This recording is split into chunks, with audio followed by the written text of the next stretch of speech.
while it's cool and hip to be on the drone bandwagon, it doesn't necessarily positively contribute to what we need to be doing in the wars that we envision fighting.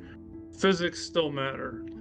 Geography still matters. We've got all this great technology, but it hasn't negated any of that. We have to consider that and keep that in mind when we think about what we're doing in terms of force structure development and where we're investing our money.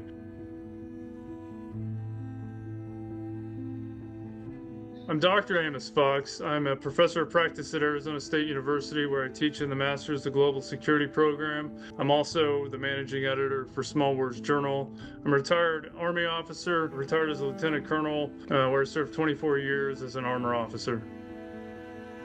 So drones are game-changing, so that's one of the things that people have been arguing about lately is drones are revolutionizing warfare. I don't necessarily disagree. I'm not a drone hater.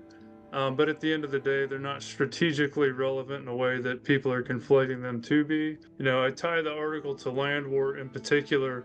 The real hang-up with drones is that they can't do a couple of things that are required in land wars, which is take territory, retake territory, clear threats from hostile terrain like urban areas or bunkers or trench networks. They can't hold territory, they can't seal boundaries, and they can't protect populations. And because of that, they have limited utility. Now, they are useful, but their utility stops once those metrics become things that have to be accomplished to unlock strategic victory. Procurement and force structure development is a zero-sum game, which right now, it seems to be, what are you cutting and why?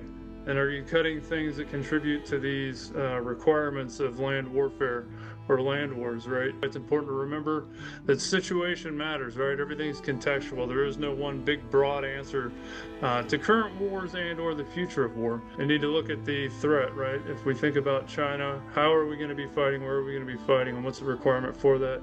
If Russia's the threat, how and where are we going to be fighting them? Now, the big thing I will say, though, again, I'm not anti-drone at all. We need to be thinking about mobility, right? So how can we enable mobility for land forces?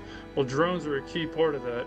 And we need to be thinking about the air-ground littoral and developing that space as it relates to enabling movement for land forces to go do these requirements and protecting those land forces from aerial threats. And so really, in my mind, that's the space that drones need to be focused on.